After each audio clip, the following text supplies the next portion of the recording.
Subhash Babu retired SP നമുക്കൊപ്പമുണ്ട്. Shri Subhash Babu, താങ്കൾ ഈ വാർത്ത ശ്രദ്ധിച്ചിട്ടുണ്ടാവുമെന്ന് കരുതുന്നു. അതായത് സംസ്ഥാനത്ത് ഈ മോട്ടോർ വാഹന ക്ലെയിമുകൾ കിട്ടുന്നതിന് വേണ്ടി വ്യാജ ആക്സിഡന്റുകൾ നടന്നു എന്ന വ്യാജരേഖ ഉണ്ടാക്കുന്നു. അതിന് പിന്നിൽ ഒരു പോലീസിൻ്റെ ഡോക്ടർമാരുടെ ഒക്കെ സഹായം ഉണ്ടാകുന്ന ഒരു വലിയ മാഫിയ പ്രവർത്തിക്കുന്നു എന്നതാണ് ഈ ഇൻഷുറൻസ് കമ്പനികളുടെ ഒരു ഹർജി വന്നിരിക്കുന്നത്. യഥാർത്ഥത്തിൽ രാജ്യത്ത് പലയിടങ്ങളിലും സംസ്ഥാനത്ത് മുമ്പും ഇത്തരം തട്ടിപ്പുകൾ നടന്നു എന്നത് രേഖകളുണ്ട്, കോടതികൾ അത് തെളിയിച്ചിട്ടുള്ളതാണ്. ഇത് വ്യാപകമാണോ? താങ്കളുടെ ശ്രദ്ധയിൽ അത് ഉണ്ടായിട്ടുണ്ടോ?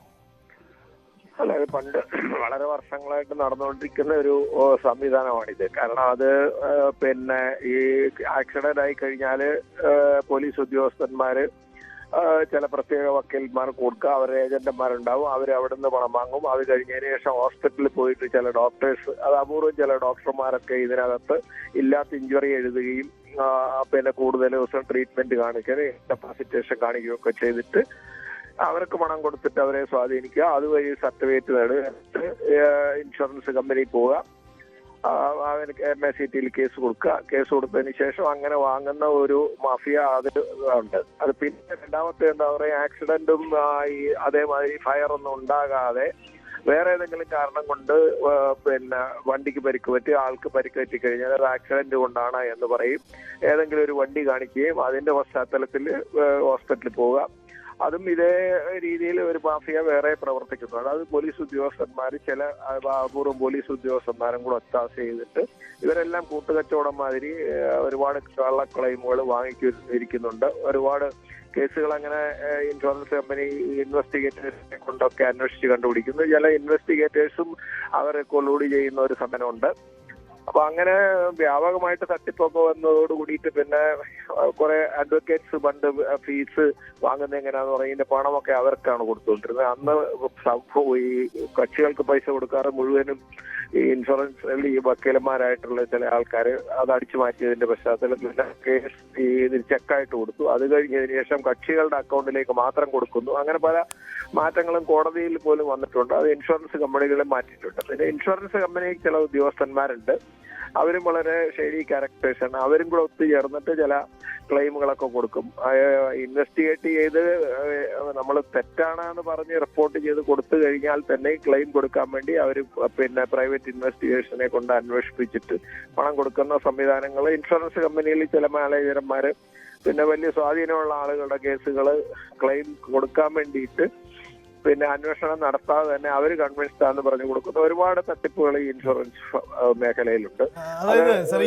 അതായത് ഈ പാർട്ടി നേരിട്ടല്ല ഈ തട്ടിപ്പിന് തുടക്കമിടുന്നത്, മറിച്ച് ഒരു അഭിഭാഷകന്റെ ഉപദേശമാണ് നമുക്ക് ഇങ്ങനെ പോയാൽ ഇങ്ങനെ പൈസ എടുക്കാം എന്നൊരു ഉപദേശമാണോ ഈ തട്ടിപ്പിന്റെ തുടക്കം ഉണ്ടാവുന്ന? അങ്ങനെയാണോ സാർ? നമ്മൾ മുമ്പൊരു സിനിമയിലേക്ക് ഇത്തരം ഒരു തന്ത്രം ഒരു അഭിഭാഷകന്റെ ഭാഗത്ത് നിന്ന് ഉണ്ടാകുന്നതായി കാണുന്നുണ്ട്. അതുപോലെ തന്നെയാണോ ഈ സംഭവിക്കുന്നത്? തീർച്ചയായിട്ടും. അതിന് ഈ കേസ് മാത്രം കൈകാര്യം ചെയ്യുന്ന കുറെ ആത്മാരുണ്ട്.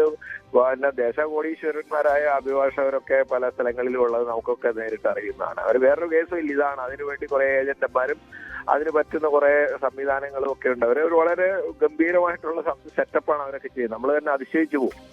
അപ്പൊ അങ്ങനെ പറയുന്ന ആൾക്കാര് ഉണ്ട്. അത് അവരെ അഡ്വക്കേറ്റ്സ് തീർച്ചയായിട്ടും ഇതേമാതിരി മലീഷ്യസ് ആയിട്ടുള്ള കേസുകൾ, അതായത് കള്ളക്കേസുകളെന്ന് തന്നെ നമുക്ക് പറയാം, അതനുസരിച്ച് ഉണ്ടാക്കുകയും അതിന് പോയി സ്വാധീനമൊക്കെ ചെലുത്തി ഇതേമാതിരി ചെയ്യുന്ന സംവിധാനങ്ങളൊക്കെ ഒരുപാടുണ്ട്. അപ്പൊ പലപ്പോഴും പല കോടതികളും ചില വക്കീലന്മാരൊക്കെ ചെന്ന് കഴിഞ്ഞാൽ കോടതിയിൽ നിന്ന് തന്നെ അവർക്ക് എതിരെ നിൽക്കുന്ന സംവിധാനങ്ങളൊക്കെ ഉണ്ട്. പിന്നെ കേസുകൾ പോലീസ് റിപ്പോർട്ട് ചെയ്ത് കഴിഞ്ഞാൽ രജിസ്റ്റർ ചെയ്യാത്ത ഒരു സംവിധാനം ഇപ്പം പോലീസ് പുതുതായിട്ട് ഉണ്ടാക്കിയിട്ടുണ്ട്. അത് കഴിഞ്ഞ് വർഷങ്ങൾ കഴിഞ്ഞതിന് ശേഷമൊക്കെ റിപ്പോർട്ട് ചെയ്യുകയും അത് ചില ഉദ്യോഗസ്ഥന്മാർ അങ്ങനെ ചെയ്യുന്ന ആൾക്കാരെ തിരക്കി പിടിച്ച് അത് കൊണ്ടുവന്ന് കോടതിയിൽ CMB ഫയൽ ചെയ്ത് അങ്ങനെ പോലീസിൽ കൊടുത്ത് അന്വേഷിച്ചിട്ട് ക്ലെയിമിന് പോകുന്ന ഒരുപാട് സംവിധാനങ്ങളുണ്ട്. അപ്പൊ അത് ന്യായമായ കേസുകൾക്ക് പോലും അപ്പൊ സംശയം ഉണ്ടാവും. കാരണം എന്തുകൊണ്ട് 6 മാസം താമസിച്ചു, 8 മാസം താമസിച്ചു, 1.5 വർഷം കാണിച്ചു? കാരണം 6 മാസത്തിന് ശേഷം ഇത് നടപടി സ്വീകരിക്കാൻ പാടില്ല എന്നാണ് നിയമം പറയുന്നത്. പക്ഷെ അന്ന് കോടതി കൊടുത്തിട്ട് വാങ്ങിക്കൊണ്ടുവരുന്നുണ്ട്. ജെനുവിനും ഉണ്ട്, ഫാൾസും ഉണ്ട് ക്ലെയിംസ്. അപ്പൊ അങ്ങനെയൊക്കെ ഒരുപാട് മാൽ പ്രാക്ടീസ് നടക്കുന്ന ഒരു മേഖലയാണ് ഇത്. അത് ശുദ്ധീകരിക്കാൻ വേണ്ടി ഒരുപാട് പേര് ശ്രമിച്ചു. അതുകൊണ്ട് ഇതുവരെ ഒന്നും കാര്യമായ റിസൾട്ടുകളുണ്ട്. ഇപ്പോഴും അത് തുടരാൻ സ്വീകൃതം തുടരുന്നു എന്ന് തന്നെ എന്റെ അഭിപ്രായം. എനിക്ക് തന്നെ നേരിട്ടറിയാം. ഞാനൊരു പ്രൈവറ്റ് ഇൻവെസ്റ്റിഗേഷൻ ഏജൻസി വളരെ 10-20 വർഷമായിട്ട് നടത്തിയിട്ടുള്ളതാണ്. എനിക്ക് തന്നെ നേരിട്ട് അനുഭവമുള്ള കാര്യങ്ങളുണ്ടാവും.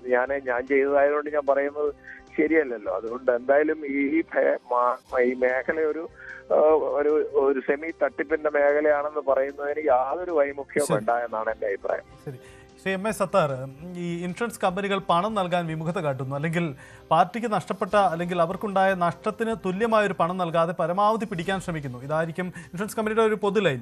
ഇതുകൊണ്ടാണോ ഈ പുതിയ വഴി തേടി കൂടുതൽ തുക മേടിക്കാൻ വേണ്ടിയുള്ള ഇത്തരമൊരു നീക്കം നടക്കുന്നതിന്റെ കാരണം? ഇൻഷുറൻസ് കമ്പനികൾക്കും ഇതിലൊരു പങ്കുണ്ടോ? അല്ല, അതിനകത്ത് ഇൻഷുറൻസ് കമ്പനികൾ ക്ലെയിം നൽകുന്നില്ല എന്നുള്ള ധാരണ തന്നെ തെറ്റാണ്. കാരണം നമ്മൾ ഇൻഷുറൻസ് കമ്പനികളുടെ ക്ലെയിം റേഷ്യോ പരിശോധിച്ചാൽ അതിനകത്ത് നമുക്ക് ബോധ്യപ്പെടുന്ന ഒരു കാര്യമുണ്ട്. ഏതാണ്ട് 99% പോലും ഇൻഷുറൻസ് കമ്പനികൾ ക്ലെയിം കൃത്യമായി നൽകുന്നു എന്ന് നമുക്ക് ബോധ്യമാകും. ഇൻഷുറൻസ് കമ്പനികളുടെ ഭാഗത്തു നിന്നുള്ളതല്ല. ഇൻഷുറൻസ് കമ്പനികളെ കബളിപ്പിക്കാതെ, ഞാൻ മുമ്പേ പറഞ്ഞത് ഇത് കേരളത്തിൽ മാത്രം നിൽക്കുന്നതല്ല. കേരളം, തമിഴ്നാട്, കർണാടക, ആസാം ഇത്രയും സംസ്ഥാനങ്ങളിൽ ഇരുചക്ര വാഹനങ്ങളുടേതായാലും അതോടൊപ്പം തന്നെ പ്രൈവറ്റ് കാറുകളുടേതായാലും ക്ലെയിം റേഷ്യോ വലിയ തോതിൽ വർദ്ധിച്ചു നിൽക്കുന്നു എന്നുള്ളതാണ് കമ്പനികളുടെ കണക്ക് ഇപ്പൊ നിലവിലുള്ളത്.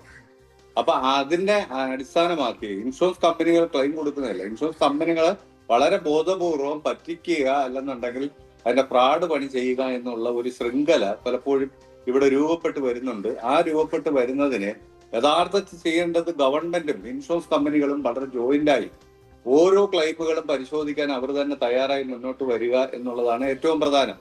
കാരണം മുമ്പേ പറഞ്ഞതുപോലെ കോടതിയിൽ നിന്നും പോലീസ് സ്റ്റേഷനിലേക്ക് റിപ്പോർട്ട് തേടി അയക്കുക, അവർ FIR ഇടുക, പിന്നെ അത് യാഥാർത്ഥ്യമല്ലെങ്കിൽ പോലും റെഫർ ചെയ്യാതിരിക്കുക എന്നൊക്കെ പറയും. ഒരുപക്ഷെ മനഃപൂർവ്വമോ അല്ലാതെയോ ഒക്കെ സംഭവിക്കാം.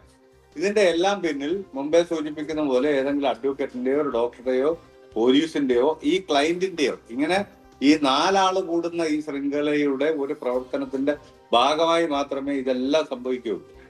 അപ്പം അങ്ങനെ സംഭവിക്കുന്നത് നമ്മളെ രാജ്യത്തെ അർഹതപ്പെട്ടതും ഇൻഷുറൻസ് ലഭ്യമാകേണ്ടതുമായിട്ടുള്ള ആളുകൾക്ക് ഇൻഷുറൻസ് ലഭ്യമാകാത്ത സാഹചര്യത്തിലേക്ക് നമ്മുടെ രാജ്യം തന്നെ മാറും. അത് മനസ്സിലായിക്കൊണ്ട് തന്നെ ഇതിനെതിരായി അല്ലെങ്കിൽ ഇത് കൃത്യമായി തടയുന്നതിന് വേണ്ടിയിട്ടുള്ള നടപടികൾ ഉണ്ടാവുക എന്നുള്ളത് വളരെ വളരെ അനിവാര്യമാണ് എന്നുള്ളതാണ് ഒരു യാഥാർത്ഥ്യം. ശരി, വളരെ നന്ദി എം എ സത്താർ. ഒപ്പം തന്നെ പങ്കെടുത്ത മറ്റ് അഭിഭാഷകർ, ഒപ്പം സുഭാഷ് ബാബു അടക്കമുള്ളവർ. എന്തായാലും സംസ്ഥാനത്ത് നടക്കുന്ന വലിയൊരു തട്ടിപ്പിൻ്റെ കഥയാണ് നമ്മൾ കേട്ടത്. മുൻകാലങ്ങളിലും ഉയർന്നതാണ്. പക്ഷേ നെയ്യാറ്റിൻകര കോടതിയുടെ പരിഗണനയിൽ മാത്രം എത്തിയത് നിരവധി കേസുകളാണ്. വൻ തട്ടിപ്പ് ഇതിനു പിന്നിൽ നടക്കുന്നു. ഇല്ലാത്ത അപകടങ്ങൾ, വ്യാജമായി ഉണ്ടാക്കുന്ന അപകടങ്ങളിലൂടെ കോടതിയെയും നിയമ സംവിധാനങ്ങളെയും തെറ്റിദ്ധരിപ്പിച്ച് അതിൽ പോലീസ് ഉദ്യോഗസ്ഥരടക്കം ഉൾപ്പെടുന്ന ഒരു വലിയ മാഫിയ ചെയിൻ തന്നെ ഇതിനു പിന്നിൽ പ്രവർത്തിക്കുന്നു എന്നതാണ് വാസ്തവം.